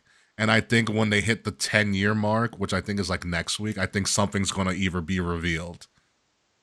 God, Big E attacks Kofi, and it's Xavier and Big E. Xavier, I don't know, Big E probably can't wrestle, but he can be his manager. That would be crazy if Big E attacks Kofi. If it's like a Kofi retirement angle or something random like that. Yeah. Honestly, that'd be a great way to go for Kofi. I mean, I don't think Big E can wrestle because of his neck. Yeah. So I'd rather him be healthy than retire Kofi Kingston. Yes, I do too as well. But yeah, that's all we have for AEW Full Gear. It is this Saturday, the 23rd, from Newark, New Jersey. How well do you think the show will be? Well, 1, being the worst thing in the world, like the exploding barbed wire death match, or 10 being WrestleMania 40. I know it's not 10, so what is it? Oh man, it's the old college try, 6.5. It passes, but just barely. I'm actually more than okay with that. I'm gonna go $1, Bob. I'm going to go. Fred said 7. I thought he said 1. Fred said 7. I'm gonna go with 6. Again, I'm not excited for this card in totality at all. Yeah, it's very whelming. Yeah, I'm excited. I am extremely excited for Bobby and Swerve. I think that's going to be a great story that's going to be told. Everything else is all right. For me, yeah, I could go with or go without. Exactly. Yeah, I can this needs more time. So yeah. And that's only because for me personally, Bobby, the Hurt Syndicate storyline is the more intriguing storyline for me. Yeah. Once I figured out that Moxley and the Death Riders was just an NWO, a Bullet Club, hostile takeover thing, I was like, oh, I can't do this again. Yeah, seen it how many times now? A lot. Yeah, I can't do this again. We can do something different. So we'll definitely see what happens with that. And then, oh, yeah, okay, that's a sidebar for the post show. Um, Apparently, you're a financial advisor in Fretz's life. Me? Yeah. Read Why? the comment. I'm not a financial Read the advisor. comment. Don't do that. Don't do that, Fretz. What do we got here? Well, I gotta tell you, my financial advisor last week looked a bit like. Oh, okay. Yeah. Good. Yeah. That's. Thank you. I guess. Yeah. I guess. Right. Yeah. Diversify your. As long as I'm not giving you the financial advice, but buy TKO. That's my advice. Yeah. They're only gonna go up from here at this point. I believe that's. Dude, they've been so volatile. It's been nuts, Really? actually. Jeez. Yeah. Like, oh, dude. Oh boy. Oh boy. Don't make me pull up the No, chart. do it for the post show at some point. But ladies and gentlemen, that is the end of our show this week. Is there anything that we missed, Will? I don't think there is anything we missed. What the fuck is going on with the Miz with Karrion Kross? To be honest with you, I'm still trying to figure that out myself. It's just like, this is a weird pairing. Okay. You know what it is? With the Wyatt Six. I think the Miz is doing a favor for someone backstage. Maybe. I don't know. Raw to me has a lot of filler. Raw was very and jumbled. We're probably gonna talk more of this next week with Bronson Reed and Seth Rollins being added into War Games, even though Seth Rollins hasn't officially announced Seth yet. isn't announced yet. I don't want Seth, and I think Bronson Reed's a great pick. It is, if it would be, because he's on a hell of a run, phenomenal run. Yes. It would, but this isn't his story. Like this feud has nothing to do with him. This is family business. There is, I mean, the Tom and Tonga Laura aren't family either. There's an easy way you can save this from a writing perspective. If Solo has to cut a promo, or he should have cut a promo, saying, "I never felt like family to any of you guys. I was always the odd person out," because he's so much younger than everybody else. He's so much younger than Roman and Jay and Jimmy and all of them. But these guys took me, and I feel more like family to them, and that saves the whole angle. It does. To an extent, it does. But he's Australian, right? Bronson? I want to say yes, but I want to say like he's born. It's one of those things. I think he's born in Australia, but his heritage is like of a Samoan nature. So yeah, if he's anywhere, he was born in Adelaide, Australia. Yeah. So if you can somehow tie him to Samoa, then culture, it makes sense. Yeah, Samoan culture, because you can't even do the angle of, we hired a heavy because the other guy, Jacob Fatu is the heavy, and he's a better heavy. Who's one of the most entertaining people in wrestling right now. I love you, Solo. I love you. I feel like that was just a joke, like backstage, and he's kind of doing it, trying to see if he can break Solo. Yeah. I will also say though, the internet kind of set themselves up for disappointment with all those fantasy cards having The Rock wrestling. It's just like, no. You know what? The Rock was never going to wrestle on this card. I would have loved The Rock to wrestle. But however, Moana 2 comes out that weekend. Yeah, exactly. that's the only issue. That's the only issue. I was like, if The Rock didn't happen to do a press tour, Red One just came out and it kind of flopped in the box office, but that happens. And then Moana 2 is going to come out, and that's where he's going to make all of his money. So The Rock's not available. Oh, that was the Christmas movie, right? Yeah, Red One. It is more people than Naughty List. Good concept. Yeah. Good cast. It's a good cast, yeah. Just not many people saw it. I didn't even feel intrigued to see it. I was like, like a month too early, Rock, but whatever. But yeah, we'll talk a lot more about that for Survivor Series War Games and all that stuff next week. But until next week, let's get the show on the road so we can talk some Baseball Hall of Fame talk, because I know you want to, Will. Oh, yeah, I saw the list was released. Yeah, we got to talk about that list. Not going to be a big class, let's put it that way.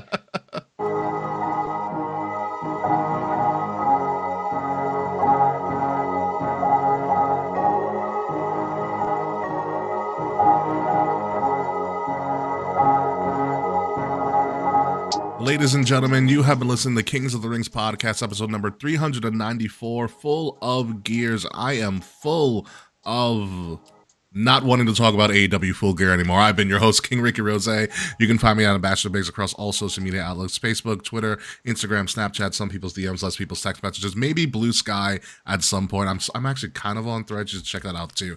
Find Kings of the Rings podcast at KOTR_podcast across all social media outlets. Again, potentially on Blue Sky or Threads, or maybe both somewhere in the future. The links to all of that. What the hell is Blue Sky? It's the thing that people are leaving Twitter for. It's liberal Twitter. I don't know what you would call it, liberal Twitter. Have you seen the Twitter terms of agreement? We'll talk about that a little bit later in the post show. Anywho, if you're listening to us, make sure to listen to us at Wrestle Addict Radio, the cure for the common wrestling podcast. Find Wrestle Addict Radio socials at addict_wrestle on Twitter, and at Wrestle Addict Radio, all one word, everywhere else on the socials. Will Tarashak.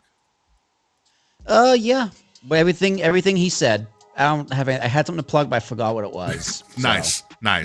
Maybe I'll remember next week. Nice.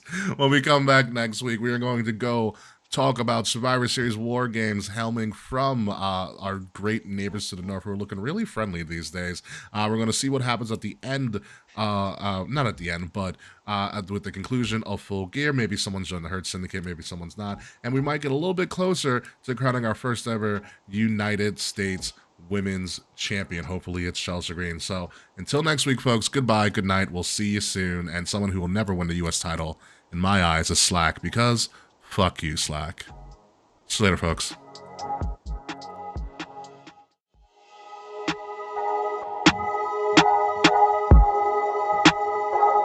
Midnight music. So have you heard about the new Twitter? It's gonna be a class of 2. Yeah. So you heard about the new upcoming like Twitter like terms of service update? No. That's why people are migrating. So essentially, it's like they're gonna use all of your tweets to have our AI learn, and then also if you like ever need the Yeah, but every website's doing that. Like everyone's gonna be doing that. but it's also like, if you ever have to like file a complaint or something, it can only be taken up in court in Texas. What? Yeah, it's a weird thing, dude. That what? Yeah. I mean, I saw that they're floating some policy where if like the government or someone wants your channel taken down, it has to be a court order, which that makes a little more sense. But like if I have a complaint or if I have a question, I got to go through a court in Texas. Yeah. So I'm reading on blah blah blah. That's bizarre. What was So the new terms of service, MLB I'll read it. 2025. Yeah, look up that list while you do it. I'm going to read it to you from Mashable right now. The new terms of service gives the owner Elon Musk the right to use your tweets, photos, and videos to train his AI bot Grok, even from private accounts. The option to opt out of Grok training, something users currently have, may still exist in your settings the following day, but it also may not matter legally speaking. Nothing about opting out is mentioned in the document that you're required to sign, and it doesn't appear to make a difference if your account is locked. So far as this terms of service is concerned, Grok gets to feed on it anyways. So it said, oh yes, and the following free speech is no longer free. You'll be on the hook for $15,000 in damages if your account accesses more than 1 million tweets a day. Not even the hardest of hardcore Twitter junkies will reach that number, but many researchers do. So for anyone who tracks hate speech on X, this will have a chilling effect. So essentially, anybody who does like research on X or on Twitter, and they research millions and millions of tweets, Twitter will fine you $15,000. That's really dumb. Mm-hmm. So it said, disagree with anything in this document or any other changes going forward. According to the terms of service, your only legal recourse is to fight the world's richest man in one court in rural Texas, many miles from the Twitter HQ in Austin. This happens to be a court where a judge who may still own a pile of Tesla stock has already given Musk favorable rulings. Funny how that works. Yeah. So that is, in a nutshell, the 3 reasons why people are doing a mass exodus from X.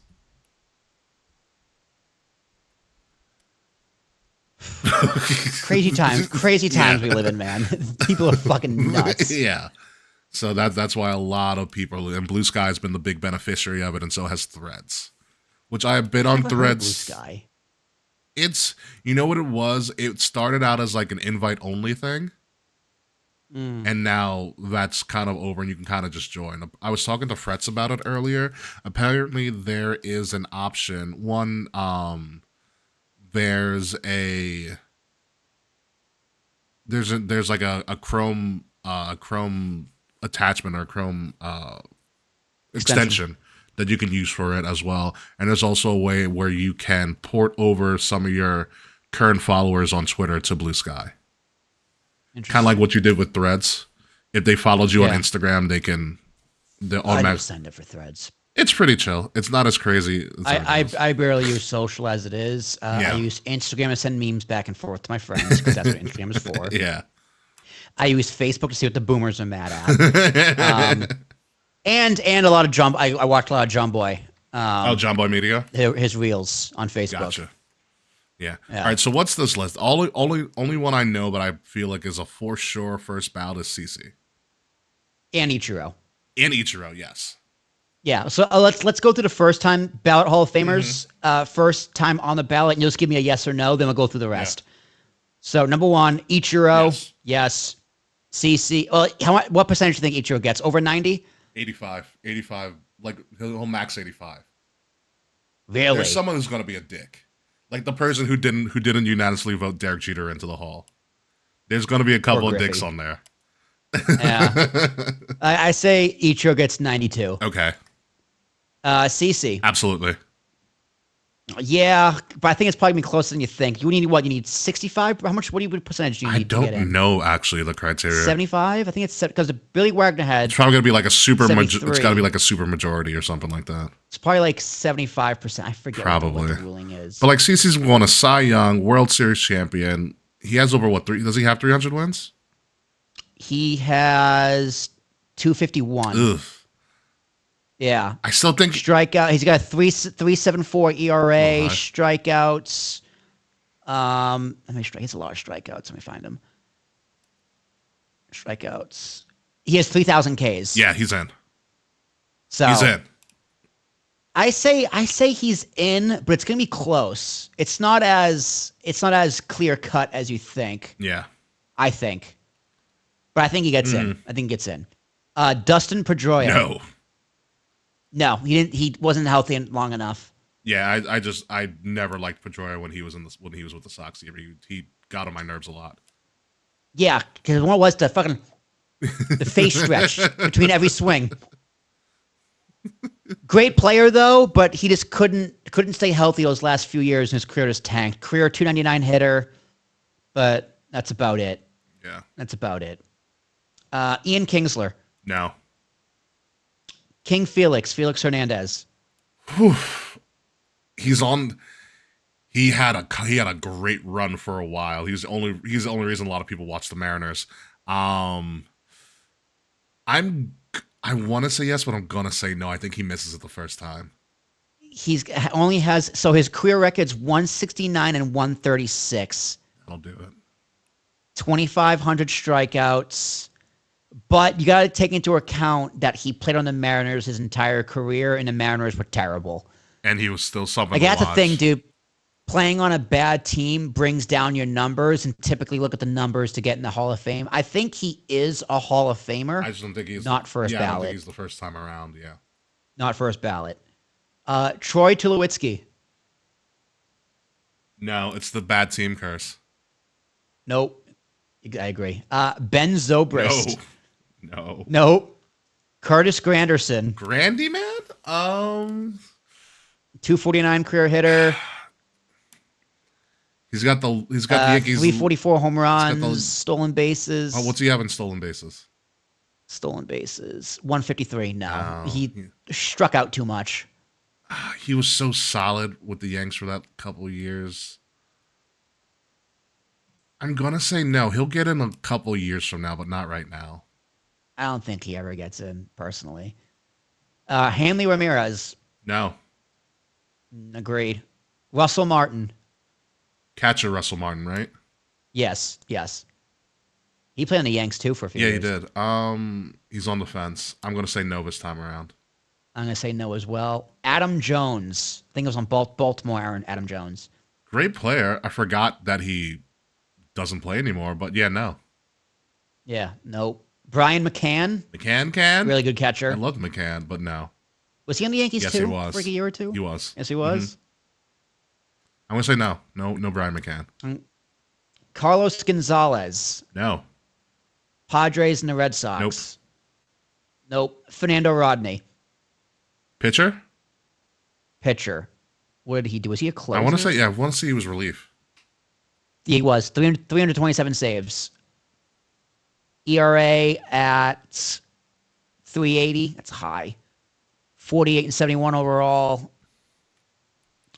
Not first ballot, but maybe in a few years. Maybe in a few years, yeah. Who else? Okay, that's all the first ballots. Okay. So let's go to the remaining ones, second time or above. Do you want to go out from the bottom second year or the top 10th year? However you prefer. All right, let's go to the bottom up. So last year, this is David Wright's second time on the ballot. Last year, he got 6.2%. That number goes down. No, he's not getting in. Yeah, again, riddled with injuries. Yeah, I know David Wright because I'm in the Northeast, but David Wright wasn't like that big name. Yeah. I mean, Mets. Here It's on also the the Mets, but Mets, that's not yeah. saying much. Yeah. Like he was the heart and soul of the Mets, so give the man his respect. Played his entire career on the Mets. Give the man his respect, but not a Hall of Famer. Mets Hall of Famer for sure. Gets his number retired from the Mets for sure, Absolutely. but that's about it. Okay, so I'm going from percentage of ballots actually. So fifth year on the ballot, 7.3%. Torrey Hunter, It's a shame he's not in. amazing defender. Yeah. I think- want Torrey in. I don't know how he doesn't get in. Is it a numbers thing with him? I don't know. Let's look at his stats. Batting average 277, Average? 353 home runs, Pretty good. 195 stolen bases, OPS 793, 461 slugging. He doesn't have the numbers. What about the Gold Gloves? Let me see if I can open his stats. He did have a lot of gold gloves. He probably has a few platinum gloves too. Yeah, like Let's see. Highlights. I'm on baseballreference.com, which is the best one fucking ever. Mhm. Yeah, he had a lot of really good let me see if I can find accolades, appearances, postseason batting, fielding. 5-time All-Star. That doesn't mean for shit. 9 gold gloves, 2 silver sluggers. Won the home run derby in 2002. So 9 gold gloves and 2 silver sluggers. 9 gold gloves, gotta say for something. Yeah. He won it 1, 2, 3, 4, 5, 6, 7 in a row. how do you not get 7 out of 10 years in a decade? Like you, He won 9 gold gloves in a row. how are you not in? Like, You know, I will say he deserves to be in the Hall of Fame. yeah, But 7.3, that's got to go up. it has to Gotta go go up. up. Like, It's got to go up. Because it's his 5th year, only less than 10%. that's so weird. crazy. That's so weird to me. And the rest of the names in this list, honestly, aren't that impressive because a lot of them are tied to steroids or cheating. Which, So- by the way, but the writers have, or the baseball writers have gone, they'll never let any of them in. They're not out of principle, which for a lot of situations is a damn shame. Yeah, I agree. So Torrey Hunter should get in this year. We're not going to get in though. Francisco Rodriguez, K-Rod, the closer. Angels closer, 437 Good saves, number. 286 ERA, great closer. World Series champion in 2002, I think. Mm-hmm. That's about it, 7.8%. That's a shame too. I feel like that number should go up. I agree. Probably should go up. It's his 3rd year, still young. He got 10 years. Yeah. So players must appear in 75% of ballots. That's what it is. Number 75. Okay. So it is pretty much like a super majority, 3/4. It's like when you, Yeah, it's more than a supermajority. yeah. No, super, not simple. Symbol's 51. Yeah, simple. Yep. Anybody else of note? Oh, yeah, I'm just going through the whole list. Mark Burley, 5th year, 200 wins, 1,800 strikeouts. Yeah, but does he have, I don't think he has any. Does he have any Cy Youngs? I don't think so. was he on the White Sox championship team the last time they were good? Yeah. All-Star Weekly Awards, Cy Young. Oh no, no, didn't win any Cy Youngs. He got a Gold Glove though. He's 4 Gold Gloves. No, he hasn't. He doesn't have the accolades. Yeah, yeah. That's what it's. Yeah, it's the curse of playing for the White Sox. Curse of playing for the White Sox. But he was really good in that 05 season. 05, he was on the White Sox. Yeah, and he went 16-8 with a 3 ERA, 3.12. Okay. So yeah, he was the number one starter. He was the ace on a decent team. Yeah. Andy Pettit, 7th year on the ballot, 13.5%. He won't get in because of HGH, but he 100% should get in because he's like an amazing pitcher. Yeah. Great pickoff move. Iconic pickup move. Holy crap. 250 wins, 2,400 strikeouts. Did he ever? I don't think he has the accolades though. World Series? You mean like individual? Yeah, I mean World Series. That's a team. Like I don't consider World Series champion as a Hall of Fame contender because that's a team sport. I get it. No Cy Young. He came in second in '96. Could you imagine how his bust would look? Remember the Andy Pettit stare down? Yeah. Could you imagine how that would look in like a bronze bust? Like terrifying. Yeah. You want to do? I'd put it in my living room, looking outside, so people like don't rob me. You know what he gets the accolades for? He gets the accolades for postseason career. He has like the most wins and the lowest ERA in the postseason pitching history or something. Okay, yeah. Crazy pitcher in the postseason. That doesn't really matter though. So 7th year on the ballot, he's not getting in ever. No, that's a shame. Jimmy Rollins, 4th year on the ballot, 14.8% last year. Jimmy? Which I think is low. He's on the fence. I don't think he has no, I feel like he's gone up in the last 3 years. Not by a lot though. He's one of those guys on the fence. I don't know if Jimmy Rollins actually makes it. He's a good player, don't get me wrong. MVP, 2007 MVP. Mm-hmm. 4 Gold Gloves, Silver Slugger. That's it. I think he misses it by a little bit. I don't think he gets in. Not this year, at least. 470 stolen bases. That's a big number, though. How many hits? Career hits. In the 2000s? I don't think he has. He definitely did that in the 2000s. Let me go back. Hits. 2,400 hits. If he had 3,000 hits, he would have gotten in. Yeah. Bobby Abreu. Remember Bobby Abreu? Bobby. He was hot. 14.8% his 6th year on the ballot. Bobby's not getting in. No.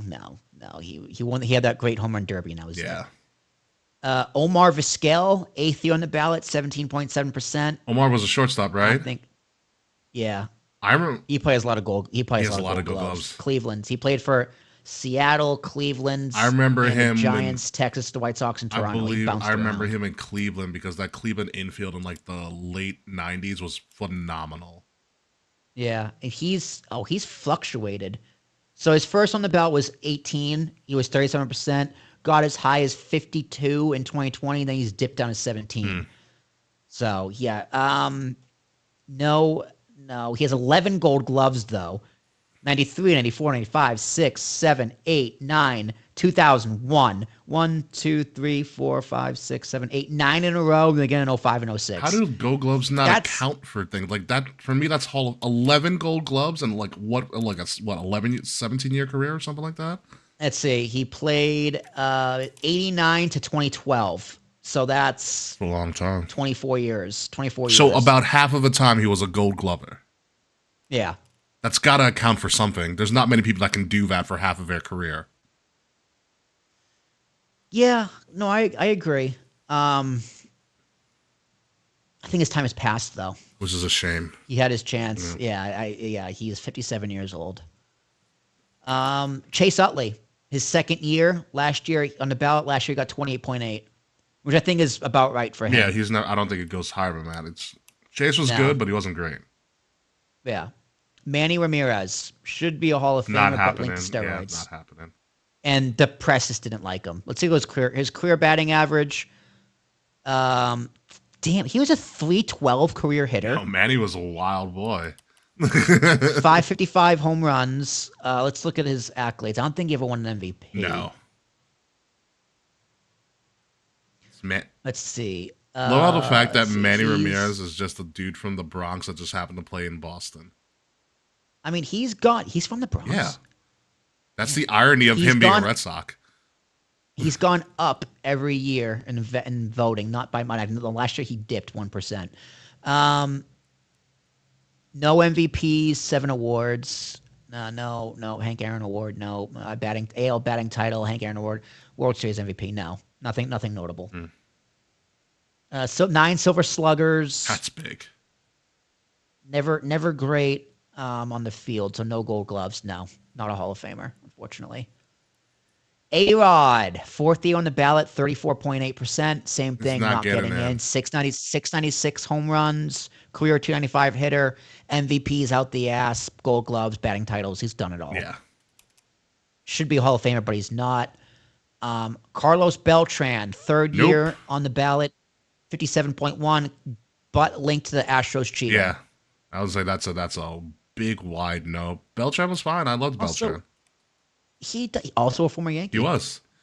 And a Met. He doesn't have the numbers, though. He played 1 year in the Yankees, 2016. Yeah, it was. No, that's not true. 14, 15, 16, 16. Like, I think it was he went with the Mets on a major contract, and Yep. And then, he suffered the fact of being with the Mets on a major contract. And then he left to, I think he went back to Houston, and then we picked him up from Houston. Yeah, that was like no, he went to the Giants and the Cardinals, then us. Gotcha. Okay. Played on Houston 1 year, Killer Bees. That was 04. Yeah. And then that was like the part of the Mets went 05 to 09 where like Pedro, Delgado, Beltran, Johan Santana all went to the Mets and their career died. Yeah. All in I that think time that was frame. the time frame where the Mets found the most creative ways to blow a season. Yep. So, I mean, he's gone. It's the 3rd year on the ballot. He's gone up 46, 57. So he has a chance. Yeah. Rookie of the Year, 1999. Mm-hmm. He has 3 Gold Gloves, 2 Silver Sluggers, and yeah, that's it. No World Series, right? So, no World Series. I don't think so. No, I don't think so. Okay. 2 more. Andrew Jones, 8th year on the ballot, got 61.6 last time. Andrew Jones is a Hall of Famer. Yeah, I'm surprised he's not in already. I'm surprised he's not in. He might squeak in this year. Let's see. Is he going? Let's look at the past voting. Andrew Jones is like the original Torrey Hunter for me. Yeah, he's gone up. So he started in 18 at 7%. Now he's up at 61. He's gone an upward trajectory. 2005 MVP. 10 Gold Gloves, Silver Slugger in 05. Mm-hmm. Home run. Yeah, that's about it. But yeah, 10 Gold Gloves. I mean, It's got to mean something. Like, a lot of baseball is about how well you play defense. Yeah. 254 batting average, 434 home runs, 152 stolen bases. I don't know. I think statistically, he's borderline, but that defense, again, known for his defense. Yeah, he was great. Yeah. And then last one, 10th year on the ballot, last chance, Billy Wagner. 422 saves, 2.31 ERA. One of the best closers who've ever done it. I think Billy Wagner's a Hall of Famer. That's a great ERA number. Yeah. I say he gets in. For a closer? Yeah. Yeah, I think the class this year is Ichiro, Sabathia, and Billy Wagner. Because the writers also don't like having big classes. Which is whatever, but yeah. Remember 2 years ago he didn't have a class at all? Yeah, I was like, really? Schilling was pissed. Yeah. Schilling was pissed. Whatever, fuck Kurt Schilling. Him and his bloody sock. Yeah, fuck Kurt Yes, from this list, I would love to see King Felix. I would too. Obviously Ichiro, obviously Sabathia. I want Torrey Hunter Andy in so Pettit, badly. Torrey Hunter, Manny and A-Rod, Andrew Jones and Wagner. So yeah, there's like a good amount of people here I'd want to be Hall of Famers, but a lot of them are not going to be. Which is a shame. Yeah. Which is a shame. But such is life, unfortunately. Anyway, folks, we're going to get out of here. So I can go read a book or do something except watch AEW because I have a DVR at some point. Ooh, Edison Volquez is on his ballot next year. Who? Edison Volquez. Remember Edison Volquez? No, I don't. He was like a great pitcher for 2 or 3 years on the Reds. Lights out. Let's see. Where else did he go? Texas, Cincinnati, and then nothing. Yeah. Yeah. And who? Gio Gonzalez. All right. Chris Davis. Chris Davis isn't going anywhere. No. Nick Markakis. Sin Shu Chu. Ryan Braun, linked to steroids. Cole Hamels. Ooh, Cole Hamels. That'd be a good conversation for next year. Cole Hamels. Ryan Braun was also a dick. Fuck him. Yeah, Ryan Braun's a dick. All right. Getting out of here. Yeah, we're getting out of here, folks. We'll see y'all later. Peace.